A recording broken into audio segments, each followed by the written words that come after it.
할렐루야. 우리 옆 사람하고 인사 한번 합시다. 참 잘 오셨습니다. 참 잘 오셨습니다. 할렐루야. 예. 은혜는 사모하는 사람들이 받습니다. 출애굽기 말씀, 특별히 성막에 만드는 이 과정에 대해서 우리가 말씀을 나누고 있는데, 오늘도 큰 은혜로 채워주시리라 믿습니다. 오늘은 출애굽기 55번째 성막의 벽을 세우기 위한 널빤, 이런 제목으로 말씀을 나누도록 하겠습니다. 하나님께서 이스라엘 백성들에게 율법과 성막의 설계도를 주셨어요. 애굽에 종살이하던 이스라엘 백성들을 해방시키시고 그들을 시내 산으로 부르셨어요. 하나님과 언약을 맺기 위함입니다. 이스라엘 백성들은 하나님의 백성이 되고 하나님은 이스라엘 백성들의 하나님이 되는 거예요.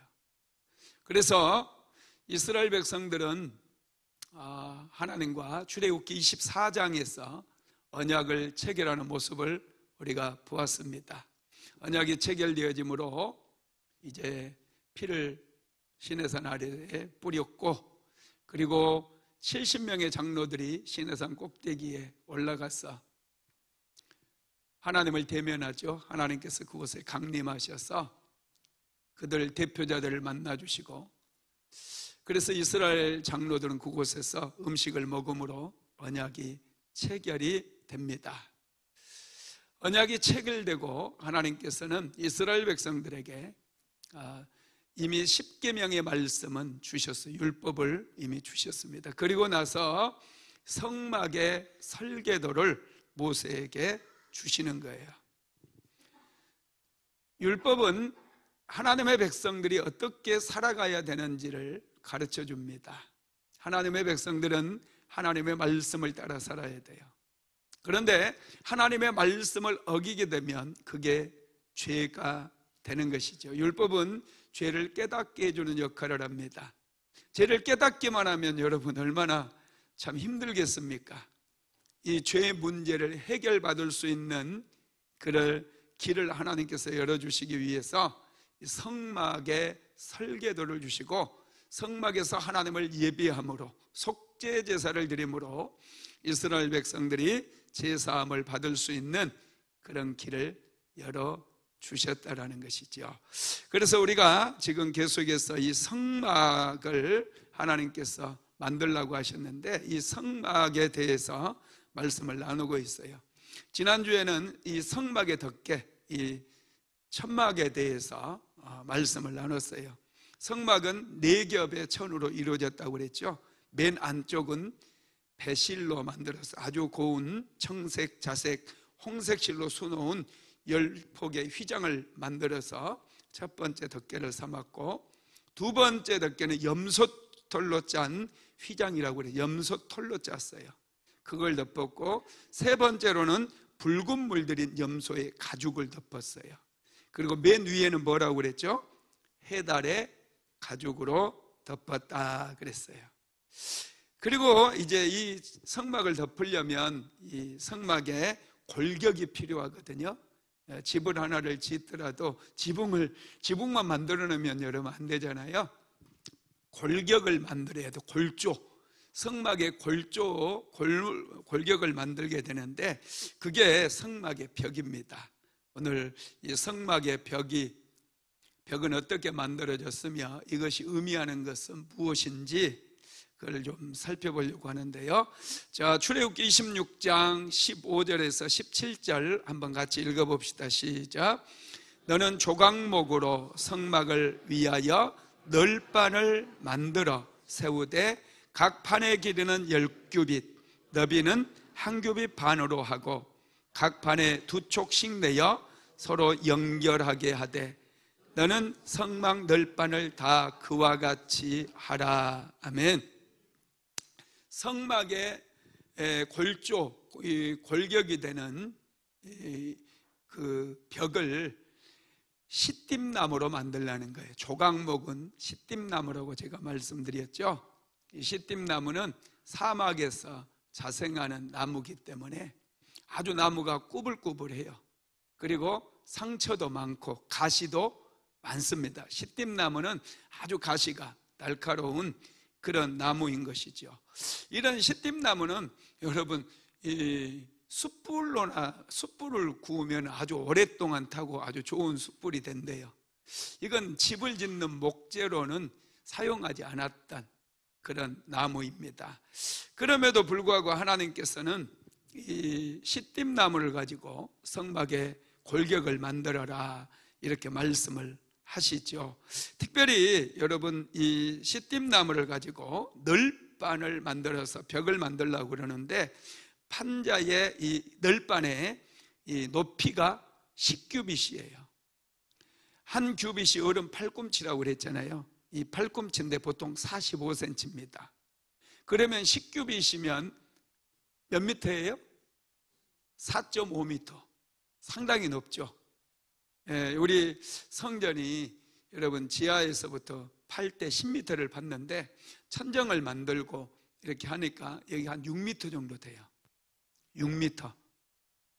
바닥에서부터 이 천정까지 6m 정도 되는데 성막의 높이는 4.5m였다는 거예요. 그리고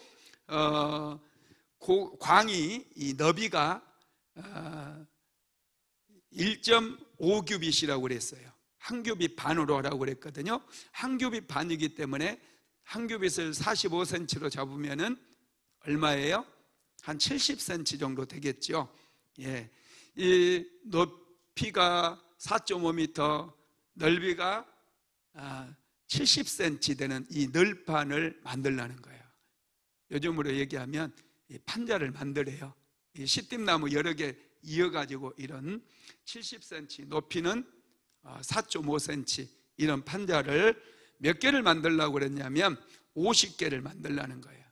이 옆에도 20개씩 그리고 앞에 이렇게 골격을 만들어야 되기 때문에 50개로 촘촘하게 벽을 만들라 그랬어요. 그리고 이 시띠나무를 전부 이 널판으로 만든 다음에 금으로 싸라고 그랬어요. 29절 한번 읽어볼까요? 출애굽기 26장 29절 시작. 그 널판들을 금으로 싸고 그 널판들의 띠를 깰 금고리를 만들고 그 띠를 금으로 싸라. 아멘. 전부 이 시띠나무 4.5m 이 높이 그리고 너비가 70cm 되는 이 시띠나무를 전부 널판으로 판자로 만들라는 거예요. 한 판으로 만들어 가지고 그것을 금으로 싸라고 말씀을 하고 있어요. 그런 널판을 무려 50개를 만들라고 그랬어요. 한번 읽어봅시다. 26장 18절에서 25절까지 시작.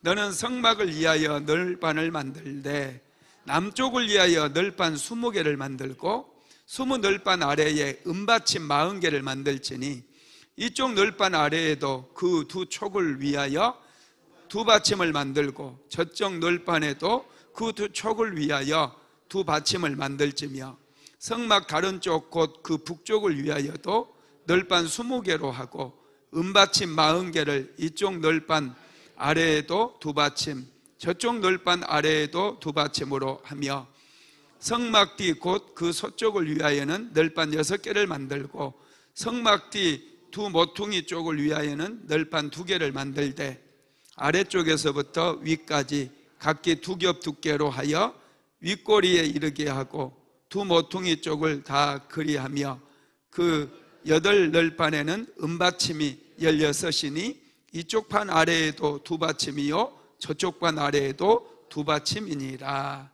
아멘. 지금 널판 북쪽을 위해서 20개 만들고 남쪽을 위해서 20개 만들고 서쪽을 위해서 8개 만들고 막 이렇게 나오니까 여러분 참 이게 무슨 말인가 싶죠. 이걸 도대체 어떻게 하라는 얘기인지 도대체 좀 그냥 읽어가지고는 그림이 잘 안 그려져요, 머릿속에. 여러분 원래 성막은 정문이 동쪽을 향하게 만들었어요. 동쪽. 동쪽에서 뭐가 떠올라요? 해가 떠오르잖아요. 이 의로운 해가 여러분 예수님이거든요. 해는 예수님을 상징을 해요. 그래서 예수 그리스도를 상징하는 태양이 떠오르는 이 동쪽으로 성막의 정문이 들어간 문이 위치하게 만들어요. 언제나 그래요.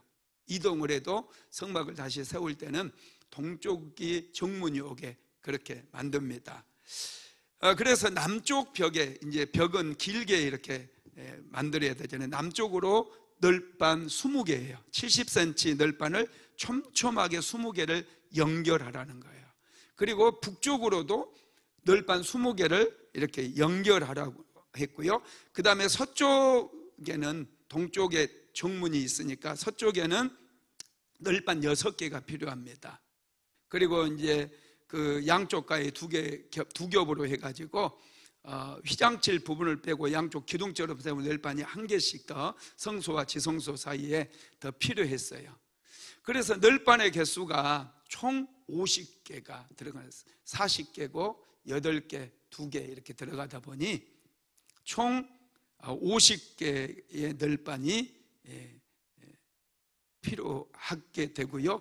이 널빤 20개를 연결하면 몇 미터가 나와요? 70cm 20개니까 계산이 잘 안 돼요. 이건 산수인데 14m잖아요. 그죠? 좁아요. 14m입니다.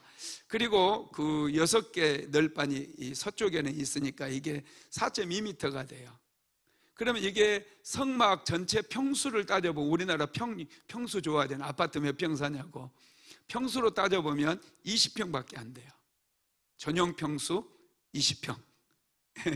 분양 평수가 아니고 전용 평수 20평 정도 되거든요. 그러니까 성막이 상당히 작아요.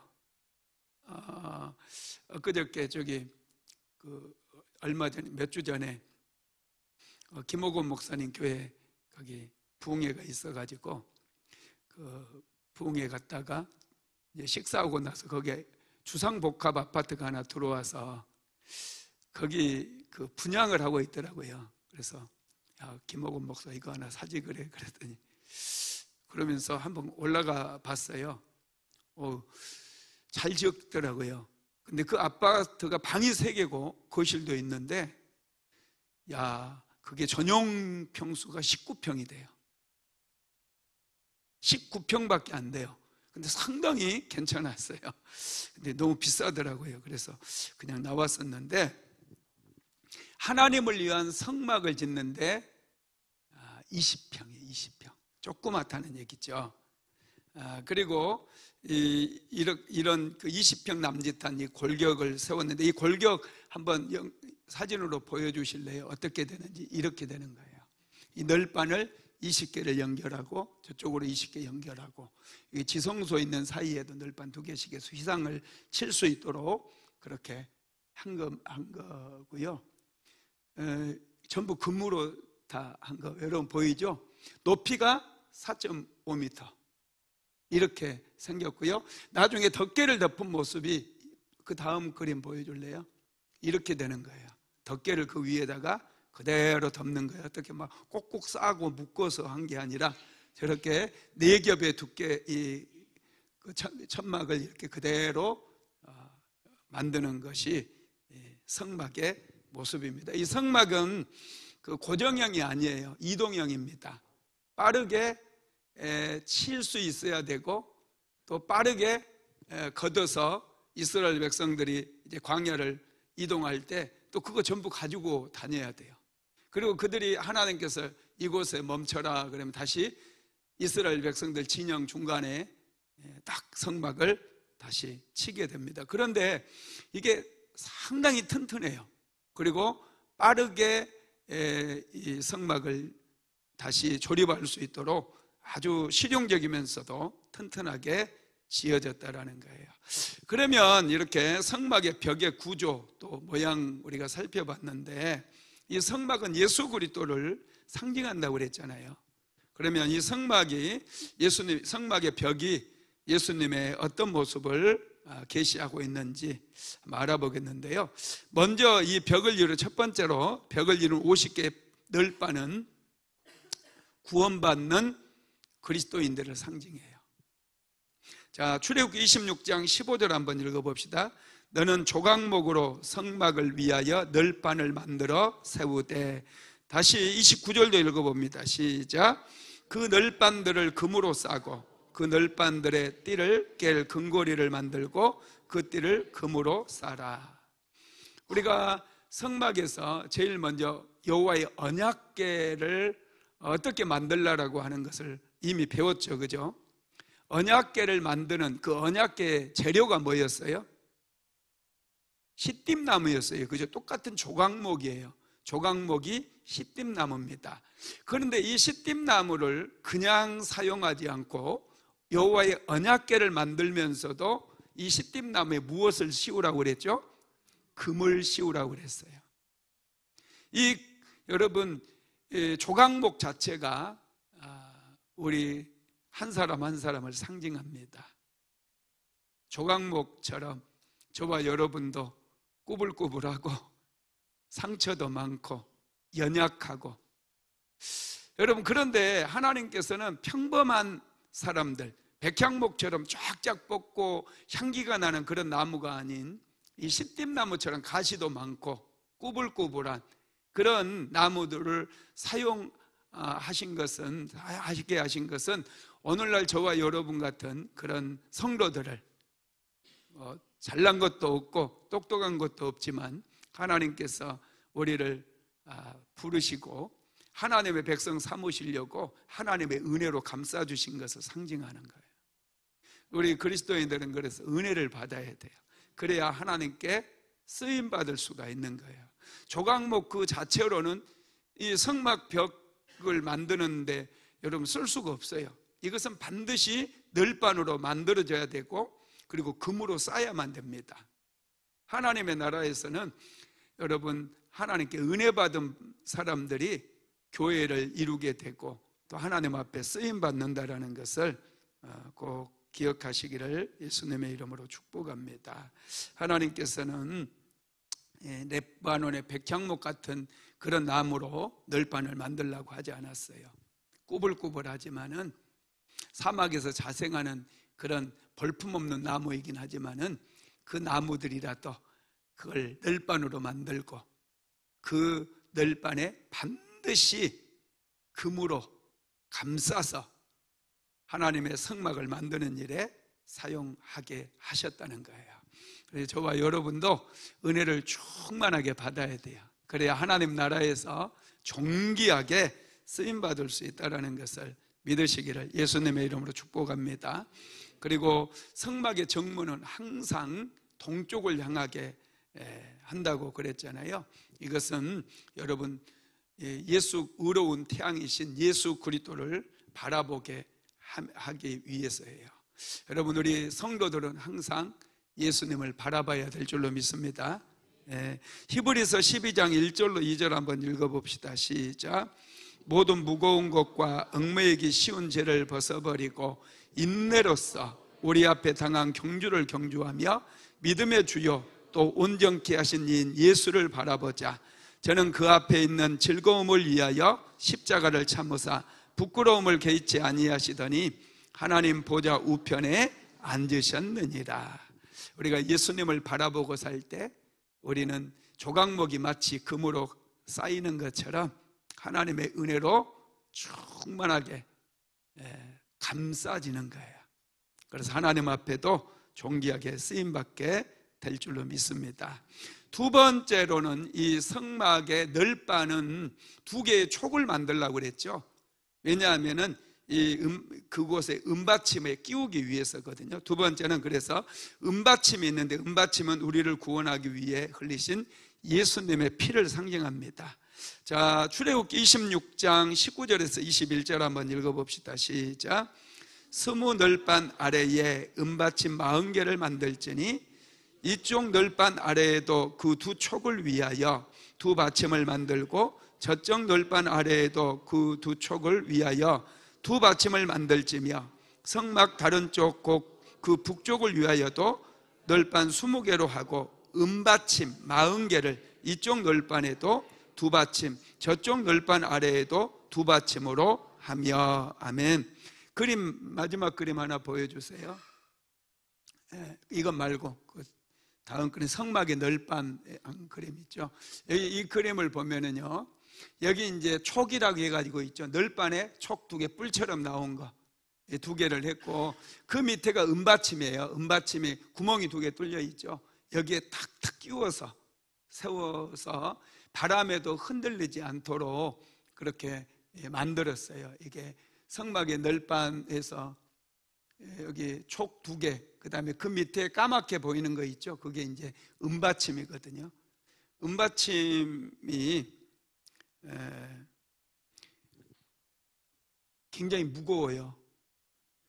여러분, 이 은받침이 총 100개가 들어가거든요.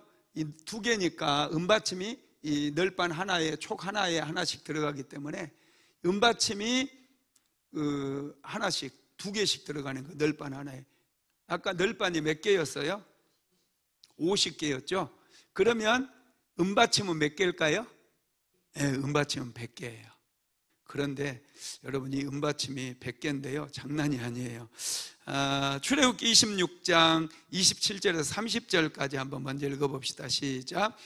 성막 저쪽 널판을 위하여 5개여 성막 뒤 곧 서쪽 널판을 위하여 5개이며 널판 가운데에 있는 중간띠는 이 끝에서 저 끝에 미치게 하고 그 널판들을 금으로 싸고 그 널판들의 띠를 깰 금고리를 만들고 그 띠를 금으로 싸라.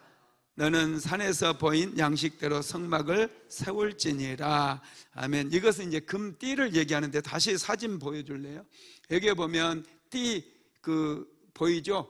고리를 다 벽에 만들어 가지고 중간 띠도 있고, 그죠? 띠가 5개가 있는데, 성막 벽을 세울 때 이 고리에다가 이 긴 장대처럼 만들어서 끼워놔요. 그러면 훨씬 안전하게 되겠지요. 그 다음에 은받침에 대해서 또 나온, 은받침의 무게가 얼마인지 기록하고 있는데요, 27절 한번 읽어보죠. 출애굽기 38장에 나와요. 이것은 38장 27절 같이 읽어봅니다. 100달란트로 성소의 받침과 휘장의 문의 기둥 받침을 모두 100개를 부어 만들었으니 각 받침마다 1달란트씩 모두 100달란트요. 아멘. 여기에 각 받침, 이 은받침 1개가 무슨 몇 달란트요? 1달란트예요. 여러분, 은은 1달란트가 킬로그램 단위로 환산하면 몇 킬로냐? 34킬로예요. 그러니까 지금 장난 아니죠? 은이, 이 은이 지금 100달란트가 필요한 거예요. 그래서 그 38장 27절에 보면 100달란트로, 와, 이거 3,400kg예요. 100달란트면. 예, 3,400kg로 성소의 받침, 이 널판지의 받침을 만들려고 그랬는데 각 받침마다 1달란트씩 모두 100달란트예요. 이게 장난 아닙니다. 여러분, 이 은 받침 하나 들고 가려면 2개는 못 들고 가요. 광야 길 걸을 때 34kg짜리, 여러분, 이 자기 짐 메고 가면서 이거 들고 간다는 거, 이게 정말 힘들 것 같습니다. 왜 이렇게 무거운 은받침을 사용하게 했을까요? 성막에 구멍을 파고 구덩이를 파가지고 이 기둥을 세워 성막을 치고 그러면 복잡하잖아요. 그죠? 그러니까 이 성막이 바람에도, 사막의 거센 모래폭풍이나 바람에도 흔들리지 않고 아주 견고하게 하려는 그런 목적도 있어요. 그런데 더 중요한 목적은 이 성막의 은받침이 상징하는 게 뭐냐면 예수님의 보혈입니다. 여러분, 저와 여러분이 예수님의 보혈의 공로로 구원받은 거 믿으시기 바랍니다. 이건 변치 않아요. 안정돼 있어요. 이거 흔들림이 없어요. 그래서 예수 그리스도의 보혈을 상징하기 때문에 이 은받침 자체를 아주 무겁게, 구약 시대이긴 하지만 무겁게 만들게 만들므로 인해서 우리가 받은 구원이 흔들림이 없다라는 것을 계시해 주고 있다라는 것입니다. 여러분, 그렇습니다. 예수님의 구원은 흔들림이 없어요. 저와 여러분 예수 믿으면 구원 받습니다. 아무리 마귀가 난리를 친다 할지라도 여러분, 우리는 예수 믿고 구원 받았어요. 믿으시기 바랍니다. 우리는 예수 그리스도의 보배로운 피값으로 이미 제사함을 받고 영생을 얻었습니다. 에베소서 1장 7절 읽어봅시다. 시작. 우리가 그리스도 안에서 그의 은혜의 풍성함을 따라 그의 피로 말미암아 구속 곧 제사함을 받았도다. 아멘. 자, 베드로전서 1장 18절 읽어봅니다. 시작. 너희가 알거니와 너희 조상의 유전한 망령된 행실에서 구속된 것은 은이나 금같이 없어질 것으로 한 것이 아니요 오직 흠없고 점없는 어린 양 같은 그리스도의 보배로운 피로 한 것이니라. 예, 우리는 예수 그리스도의 보배로운 피로 구원을 받았어요. 이것은 구원의 완전성을 얘기하는 거예요. 믿으시기 바랍니다. 그런데 이 널판의 받침을 여러분 왜 은으로 만들었을까? 그죠? 건물을 지을 때는 돌을 놓잖아요. 주춧돌을 놓고 그 위에 기둥을 올리잖아요. 그런데 왜 은으로 만들었을까? 그 이유가 있습니다. 자, 출애굽기 30장 12절에서 13절 같이 읽어봅니다. 시작. 내가 이스라엘 자손의 수요를 조사할 때에 조사받은 각 사람은 그들을 계수할 때 자기의 생명의 속전을 여호와께 드릴지니 이는 그것을 계수할 때에 그들 중에 질병이 없게 하려 함이라. 무릇 계수 중에 드는 자마다 성소의 세겔로 반세겔을 낼지니 한 세겔은 20게라라. 그 반세겔을 여호와께 드릴지며. 아멘. 여기에 보니 속전이라는 것, 생명의 속전을 여호와께 드리라 이런 말씀을 하셨잖아요. 여러분, 왜 하나님께서 속전을 내라고 그러느냐 하면은 이스라엘 백성들이 애굽에서 종살이 했잖아요. 그때 하나님께서 애굽 땅에 10가지의 재앙을 내리십니다. 특별히 마지막 재앙을 내렸을 때 하나님께서 이스라엘 백성들 가정에는 어린 양을 잡아 임방과 좌우 설주에 그 피를 뿌리라고 그랬어요. 그리고 마지막 재앙이 임하는 날 죽음의 사자가 온 애굽 땅을 두루 다닙니다. 피를 볼 때에 그 피를 보고는 그냥 그 집을 패스오버, 유월절이라는 뜻이에요. 넘어가는 거예요.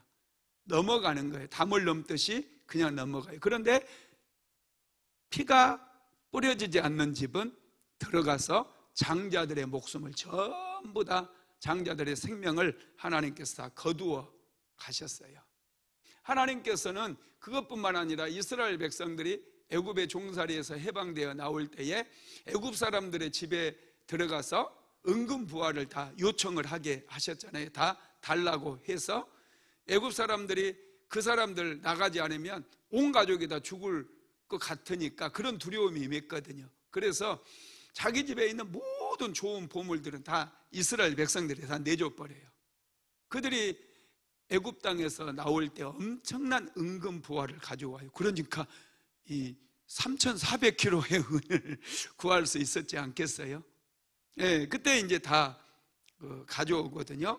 그때 이제 하나님께서는 이스라엘 백성들에게 그들의 생명을 지켜주시고 보호해 주신 것, 그것을 말씀하시면서 너희들이 반세겔씩 속전을 내라 그러면서 이 속전을 가지고 성막을 만들고 또 성막을 봉사하고, 나중에는 여러분 성전 시대가 될 때는 성전이 다 시간이 지나면 다 낡아지고 허물어지고 그러잖아요. 이 성전을 보수하는 돈으로 사용하라 그렇게 말씀을 했어요.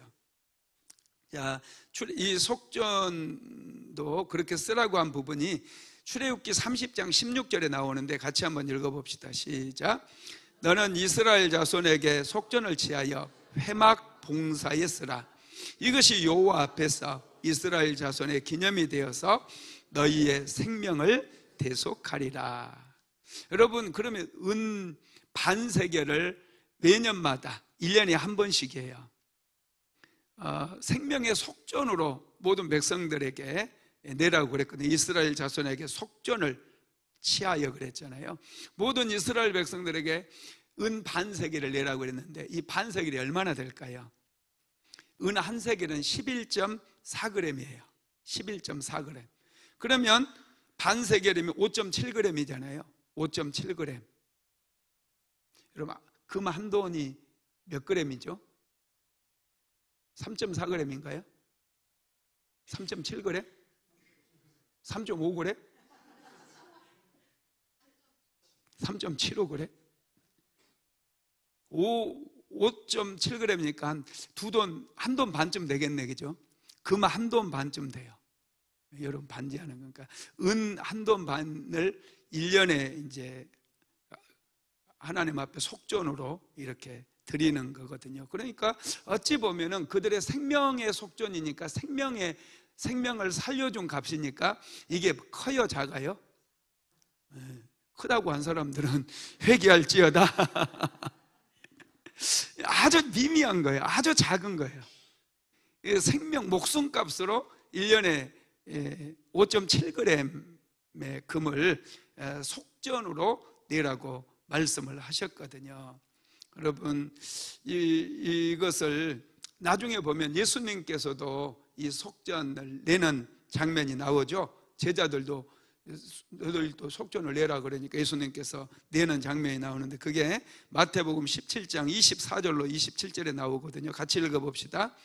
가버나움에 이르니 반세겔 드는 자들이 베드로에게 나와 이르되 너의 선생은 반세겔을 내지 아니하느냐.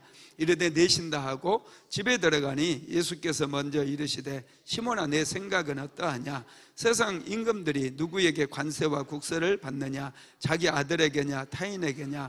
베드로가 이르되 타인에게니이다. 예수께서 이르시되 그렇다면 아들들은 세를 면하리라. 그러나 우리가 그들을 실족하지 않게 하기 위하여 내가 바다에 가서 낚시를 던져 먼저 오르는 고기에 입을 열면 돈 한 세겔을 얻을 것이니 가져다가 나와 너를 위하여 주라 하시니라. 여러분, 이때 반세겔이 속전이에요, 속전. 여러분, 이거 속전은 생명값이거든요.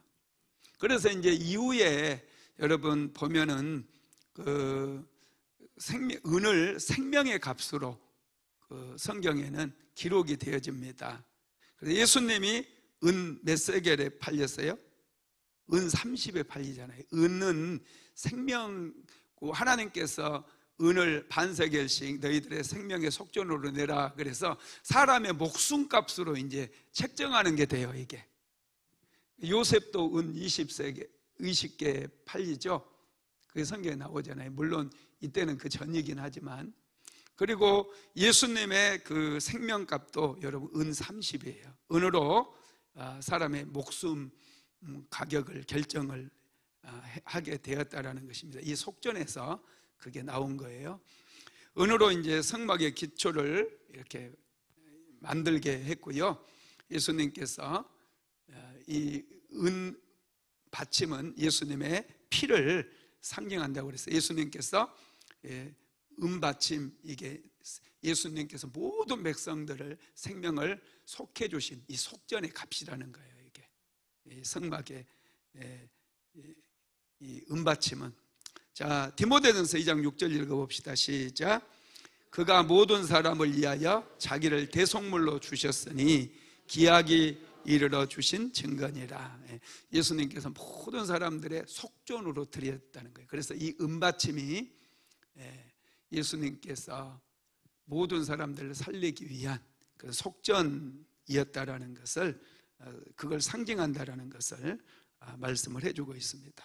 그 다음에 세 번째, 널판의 고리와 금띠, 이것은 그리스도인들의 사랑의 띠를 의미합니다. 우리 다시 한번 아까 마지막 그림 다시 한번 보여주세요. 여기에 보면 띠가 이렇게 성막벽에 5줄이 이렇게 쭉 연결이 되어 있죠. 거기에는 금고리가 있어요. 그리고 이 띠를 이렇게 쭉 맵니다. 그래서 이 성막이 아무리 거센 폭풍우가 몰아친다 할지라도 흔들림이 없이 무너져 버리면 안 되잖아요. 하나님의 성막이 무너져 버리면 이건 말이 안 되거든요. 그래서 이 안전장치예요. 무너지지 않도록 이 양쪽에 다 이 금띠를 만들고 그 금고리로 이렇게 연결하게 만들었습니다. 자, 출애굽기 26장 26절에서 29절 읽어봅시다. 시작.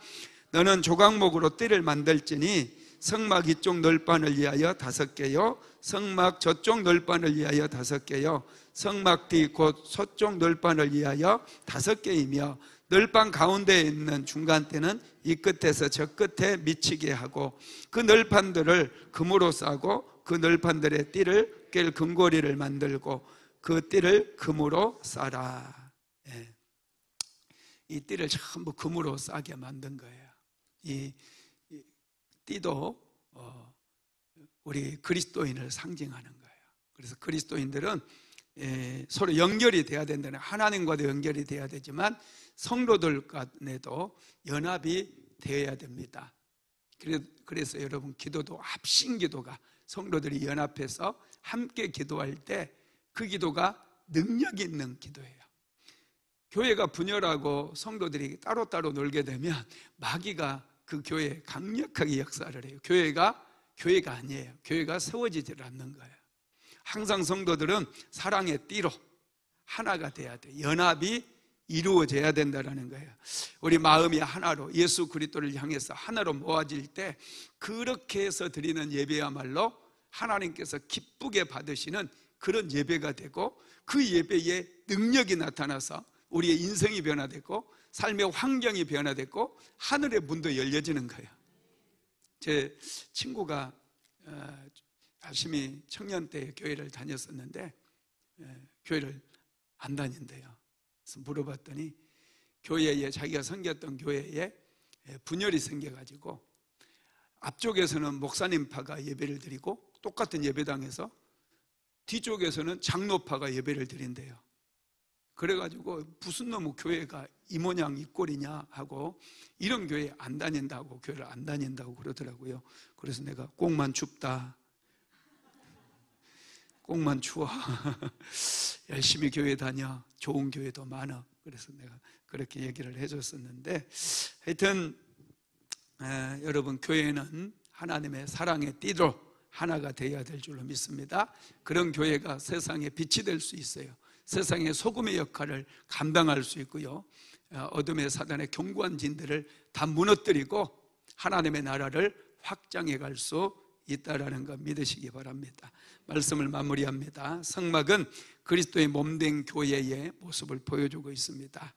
벽을 이루는 금으로 싼 널판은 구원받은 성도들이에요. 저와 여러분은 이미 구원받은 줄 믿으시기 바랍니다. 그리고 은받침은 예수님의 보배로운 피로 우리의 죄값을 치러주시고 우리를 구원해 주신 그것을 말씀하고요, 또 생명의 속전으로 속전을 상징하기도 한다고 그랬습니다. 그리고 금띠는 교회가 하나님의 사랑의 띠로 하나가 되어질 때 세상이 감당할 수 없게 되어지고 이 시대를 축복하고 세상을 변화시키는 그런 능력 있는 교회가 된다라고 말씀을 드렸습니다. 여러분 그렇습니다. 교회는 정말로 소중해요. 하나님께서 그리스도의 핏값으로 세웠습니다. 그래서 우리가 교회의 일원이 되고 성도가 된다는 거 정말 영광스러운 일이고 복된 일이라는 사실을 믿게 되기를 주님의 이름으로 축복합니다. 그래서 우리 그리스도인들은 어떻게 살아야 되느냐? 에베소서 4장 2절로 3절 같이 읽어봅니다. 모든 겸손과 온유로 하고 오래 참음으로 사랑 가운데서 서로 용납하고 평안에 매는 줄로 성령의 하나 되시게 하신 것을 힘써 지키라. 성령 안에서 사랑으로 하나 되어서 날마다 우리는 세상을 축복하고 세상을 변화시키는 그런 인생을 살아야 될 줄로 믿습니다. 고마우신 하나님, 은혜와 사랑을 감사드립니다. 하나님께서는 이스라엘 백성들의 모든 죄를 속죄해 주시기 위해서 성막을 만들라고 말씀하셨습니다. 이 성막은 예수 그리스도, 앞으로 오실 예수 그리스도를 상징한다고 하셨는데, 이 성막의 하나하나 기명들을 배워가면서 우리 주 예수 그리스도의 오심과 고통당하심이 얼마나 우리에게 귀하고 소중한가를 다시 한번 깨달을 수 있도록 우리 주님 축복하여 주옵소서. 특별히 성막의 널판은 조각목으로 만들라고 하셨습니다. 조각목은 가시도 많고 꾸불꾸불하고 볼품이 없는 나무지만 하나님께서는 금으로 감싸서 성막의 재료가 되게 하셨습니다. 하나님, 오늘 우리 그리스도인들도 우리 한 사람 한 사람도 볼품 없고 상처도 많고 아픔도 많은 인생들입니다. 하나님의 은혜로 충만하게 감싸주셔서 하나님의 교회를 세우는 기둥들이 다 될 수 있도록 축복하시고 기름 부어 주옵소서. 성막의 은받침은 우리 주님께서 십자가 위에서 모든 인류를 대신해서 쏟으신 그 피를 상징한다고 말씀했습니다. 모든 인류를 위해서 치르신 생명의 속전이라고 말씀하셨을진데 날마다 우리가 하나님의 그 은혜에 감사하며 살아가게 만들어주시고, 하나님 특별히 또한 성막 벽을 고정 지지하는 뛰는 성도들이 그리스도의 사랑으로 하나 되어야 된다라는 것을 우리에게 말씀해 주셨습니다. 성령이 하나 되게 하심을 따라서 날마다 성도들끼리 서로 교통하며 서로 사랑하며 존중하며 서로 연결되어질 수 있도록 축복하시고 하나님과도 연결되어져서 이 시대 속에서 빛과 소금의 직분을 온전히 감당하는 그런 믿음의 사람들이 다 될 수 있도록 주님 도와 주시옵소서. 오 성령님, 이 시간 임재하여 주시고 충만한 은혜로 채워주셔서 날마다 세상을 이기게 하옵소서. 예수님의 이름으로 기도드리었습니다. 지금은 우리 구주 예수 그리스도의 무한하신 은혜와 아버지 하나님의 극진하신 사랑하심과 보혜사 성령 하나님의 감동감화 내주 교통인도 충만케 하시는 역사가 오늘도 우리 주 예수 그리스도의 생명의 속전에 감사하며 살아가기를 간절히 소망하는 하나님의 모든 권속들이 사랑하는 순복음 안디옥교회 모든 성도들 머리 위에 이제로부터 영원토록 함께 있을지어다. 아멘.